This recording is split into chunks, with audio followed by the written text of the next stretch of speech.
स्वागत है आप सभी का प्यारा भारत पर। ज्ञानवापी मामले की सुनवाई बनारस के जिला न्यायालय में चल रही है, जिसमें आज एक 110 का मामला था। कई लोग वादी बनना चाहते थे, उस पर सुनवाई थी। और दूसरी सुनवाई इस पर थी कि जो सर्वे के दौरान 2 तहखाने बच गए थे, हिंदू पक्ष मांग कर रहा है कि तहखाने खुलवाए जाएँ जिससे सच्चाई का पता चले। तो क्या कुछ हुआ सुनवाई में, जानने के लिए हमारे साथ जुड़े हैं मदन मोहन यादव जी, हिंदू पक्ष से अधिवक्ता हैं। सर, बहुत स्वागत है आपका। सर, क्या हुआ आज न्यायालय में, क्या सुनवाई हुई?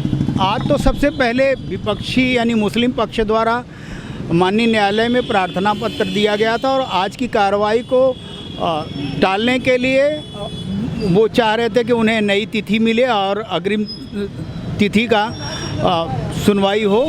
तो इस विषय पर माननीय न्यायाधीश महोदय सुनते हुए क्षुब्ध हुए और विपक्षी पर अर्थदंड लगाए कि आप ऐसा नहीं कर सकते। जब आपकी कार्रवाई सुनिश्चित थी तो आप क्यों प्रार्थना पत्र दे के नई तिथि लेना चाहते हैं? अतः आपको सुनवाई में भाग लेना होगा, सहभागी होना होगा। और वो जो तर्क दिए थे वो कह रहे थे कि इस विषय पर जो 12 सितंबर का 7-11 पे बहस थी, उसके तहत माननीय न्यायाधीश महोदय ने यह न्यायालय जो जिला जज वाराणसी हैं उन्होंने स्वीकार कर लिया था कि यह मुकदमा पोषणी है और ये ज्ञानवापी प्रकरण में यह मुकदमा सुना जाएगा। तो इसी के अगेंस्ट विपक्ष विरोध में हमारे मुस्लिम पक्ष के साथी गए वहाँ पे याचिका माननीय हाई कोर्ट का दाखिल किए हैं कि ये कार्रवाई को न किया जाए, आगे मुकदमा प्रोसीड न करे, अतः उस स्टे दे दिया जाए जो 12 सितंबर का आदेश है। तो इस बिहाफ पे माननीय न्यायाधीश महोदय क्षुब्ध हुए और कहा कि आप ऐसा कोई बहाना नहीं कर सकते हैं। उनकी लटकाओ भटकाओ अटकाओ की नीति पर जो बहानेबाजी थी उसको, उनकी मंशा को भांपते हुए न्यायाधीश महोदय ने डिनाई किया और अर्थदंड लगाया। और साथ में 18 लोगों ने इसमें प्रार्थना पत्र पक्षकार बनने के लिए दिया था। उन सभी लोगों के प्रार्थना पत्र को माननीय न्यायाधीश महोदय ने यह कहते हुए खारिज कर दिया कि इतने लोगों को यदि इस मुकदमे में शामिल हम कर लेते हैं तो वो सभी न्यायिक अराजकता की स्थिति उत्पन्न होगी और ऐसा हम नहीं होने देंगे।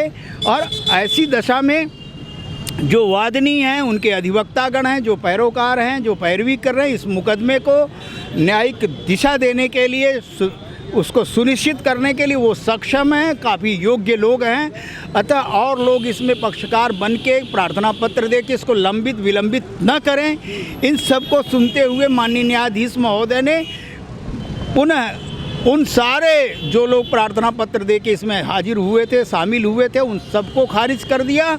और अब यह सुनिश्चित हो गया कि जो वादनी हैं उन्हीं की इच्छाओं के अनुसार ही कोई पक्षकार बन सकता है अथवा कोई नहीं बन सकता है। और दूसरी स्थिति ये रही कि माननीय न्यायाधीश महोदय ने आज 156 का एक प्रार्थना पत्र बीच में जुलाई में दिया गया था, जिसके तहत यह मांग की गई थी कि जो भी विग्रह प्राप्त है, जो भी एडवोकेट कमीशन की कार्रवाई के दौरान वहाँ पे गणेश जी इत्यादि की मूर्ति और भी कुछ जो हिंदू मंदिर के साक्ष्य वो प्राप्त हुए थे उनको संरक्षित किया जाए।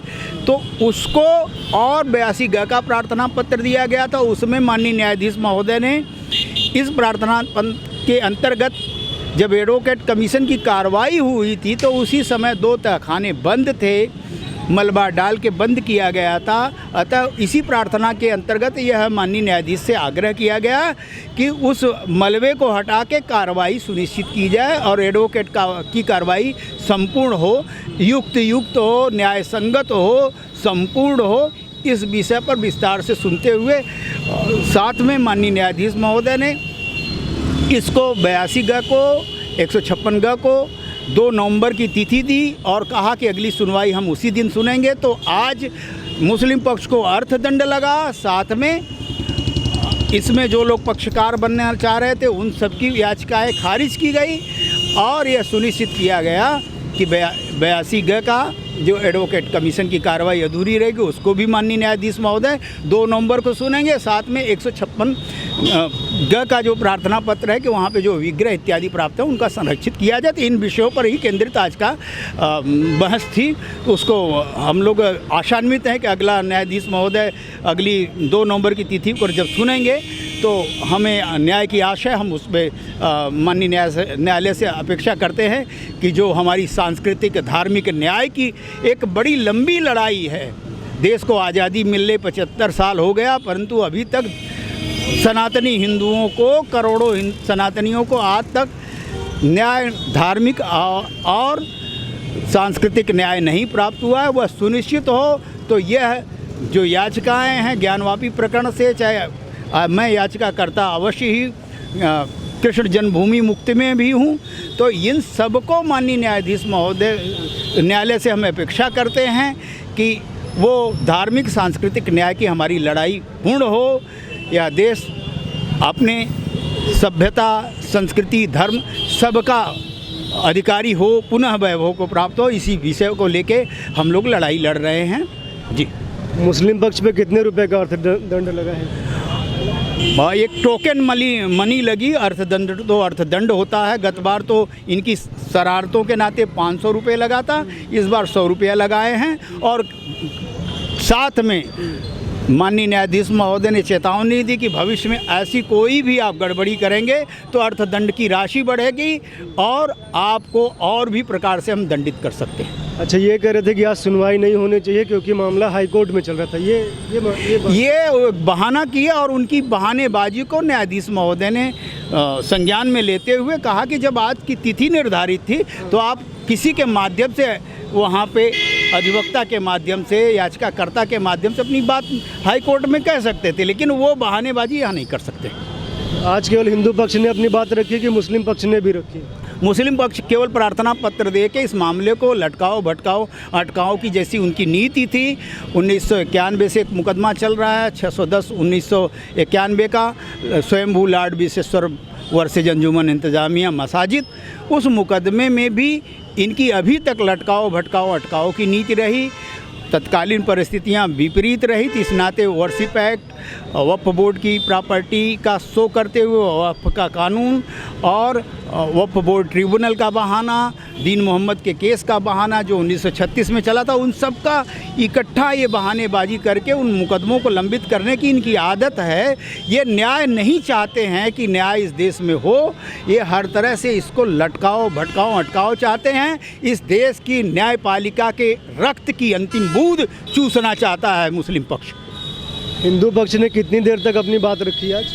आज हम लोग अपनी बात लगातार माननीय न्यायालय के समक्ष आधे घंटे तक रखे। हमें माननीय न्यायालय ने बड़े ध्यानपूर्वक सुना, मुस्लिम पक्ष को भी सुना, जो याचिकाकर्ता 110 के तहत इसमें पक्षकार बनना चाह रहे थे उनको भी सुना। अच्छा, ये बताइए केवल आधे 1 घंटे तक सुनवाई होती है, लंबी क्यों नहीं होती है? जी, आधे 1 घंटे तक सुनवाई होती है, मतलब 5-6 घंटे तक क्यों नहीं होती है? अब वो न्यायालय का विशेषाधिकार का विषय है। वो चाहें तो हम ही लोग हैं कि 3-3 घंटे लगातार बहस किए हैं। और आज माननीय न्यायाधीश महोदय को और भी, चूँकि जिला न्यायाधीश हैं तो उनको और भी काम था, प्रशासनिक कार्य था, इसलिए इस विषय को आज जल्दी ही कर रहे थे। और इसी विषय में, इसी क्रम में एक बात आई कि क्या और सर आप बात सुनेंगे, तो उन्होंने कहा कि 2 नवंबर को सुनेंगे, चूँकि त्योहारों का मौसम है तो और भी प्रशासनिक कार्य हैं उनको भी संपूर्ण कराना है, इसलिए आज की सुनवाई इतनी ही। जी, बहुत धन्यवाद आपका हमसे बात करने के लिए। आप लोग जुड़े रहिए, देखते रहिए प्यारा भारत। धन्यवाद आप सभी का।